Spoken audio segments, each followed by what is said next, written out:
Coucou les amis, c'est Leslie Booster. Bien, ce matin je vais vous faire un bref briefing sur mon histoire. Je suis une jeune Gabonaise du Haut-Togo. Mon papa il est de l'Éconie ainsi que ma maman.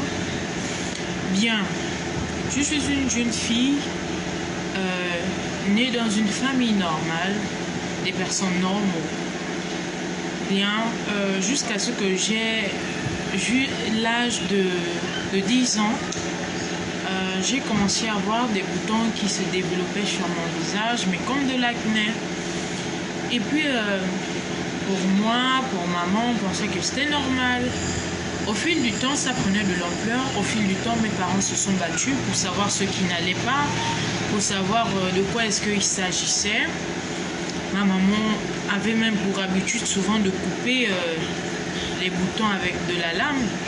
Imaginez un peu la douleur, parce que c'est la peau, c'est une peau qu'on blesse en fait. Et puis, on a fait des examens, on a tourné dans des hôpitaux et qu'on sort pour rien du tout, rien n'a marché, rien du tout, vraiment, on n'a rien trouvé. On a fait des analyses, on envoyait du sang en France, essayer de voir si c'était dans le sang, si c'était contagieux. Rien du tout, rien n'a été trouvé. Puis un jour, une dame m'envoie chez un médecin.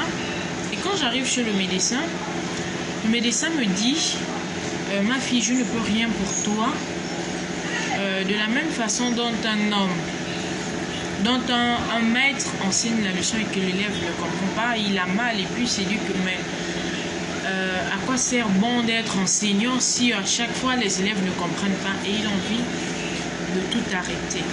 Il me dit je ne peux plus rien pour toi, je suis fatigué de te prescrire des médicaments, de faire à chaque fois des analyses, des diagnostics avec toi et puis rien n'avance, mais aie la foi.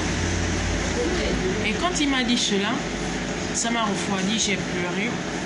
Quand je rentre à la maison, je prends un taxi. Et le taxi que je prends, il y a un chant qui passait à l'intérieur. Et le chant dit « Tu es allé à l'hôpital, le médecin t'a dit que ta maladie est incurable. Il te reste quelques jours à passer sur la terre et tu vas t'en aller. » Je crois que pour beaucoup, vous connaissez ce chant de Sylvain Akwala qui dit « Il a le dernier mot ». Et quand je sors de l'hôpital, je me dis « Seigneur, merci parce que je sais une chose. » Je pleurais, autant pour moi. Et quand je suis sortie de l'hôpital, je me suis dit « Seigneur, je te dis merci parce que je sais une chose. Que ma guérison, la provenance de ma guérison, de ma délivrance ne viendra pas d'un homme, mais viendra de toi. » Et pour ça, je me suis accrochée à lui.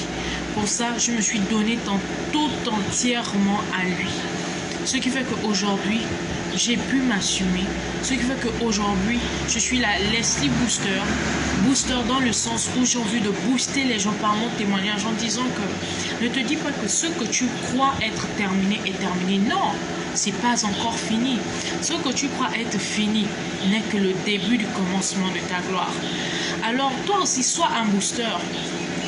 De la même façon dont les gens consomment la booster et que ça saoule, que ça rend ivre, de cette même façon, tu dois apprendre à saouler les gens. Saouler dans le bon sens où les personnes doivent être captivées par ce que tu dis, les personnes doivent être captivées par ton histoire, parce que tu as quelque chose à apporter. Et c'est ce que moi je vous apporte, c'est ce que moi je donne. Dans la Bible, on dit le plus, même pas dans la Bible, il y a un adage qui dit que le plus beau homme ne peut donner que ce qu'il a. Je ne suis pas riche, mais ce que je donne, c'est ma force. Ce que je donne, c'est mon courage de dire à quelqu'un que ce n'est pas encore fini. Si tu crois que tout est fini, laisse-moi te dire qu'il y a quelqu'un là-haut qui te regarde et qui sait qu'il y a un temps pour toute chose. C'est vrai que ma vidéo elle est un peu longue, mais merci d'écouter, merci de partager. Et je voudrais aussi ajouter par-dessus tout, c'est pas parce que tu traverses une situation, c'est pas parce que tu traverses un problème que les gens ne connaissent pas, que tu vas te dire que toutes les propositions qui viendront à toi, tu vas courir après parce que tu as besoin de la guérison. Non, pas du tout. Alors là, je dirais non, pas du tout. apprenons à faire preuve de discernement. C'est pas tous qui sont pasteurs, c'est pas tous qui sont gambas, c'est pas tous qui sont des meilleurs médecins, mais le Seigneur a la capacité de révéler à chacun de nous le bon du faux. Alors, lorsque quelqu'un vient te proposer une chose, je connais un prophète, je fais ceci, je fais cela, assieds-toi et demande au Seigneur si c'est vrai.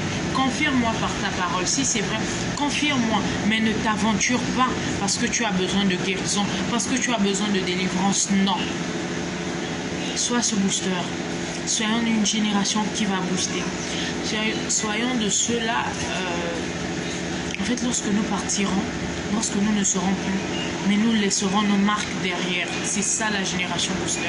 La génération booster, c'est opérer dans la chirurgie de l'espoir. Chirurgie de l'espoir, c'est opérer les âmes. Chirurgie de l'espoir, c'est aider à faire, apprendre à faire aux gens à prendre conscience de ce qu'ils ont. La génération booster, la chirurgie de l'espoir, c'est rendre son handicap en un sujet de joie. C'est transformer sa faiblesse en joie. Alors c'est pourquoi ce matin, en ce 27 décembre 2019, je viens vous dire je vous aime. Merci d'écouter, merci de partager, que la joie, la paix de notre Seigneur soit avec vous. La suite, c'est pour bientôt. Bisous.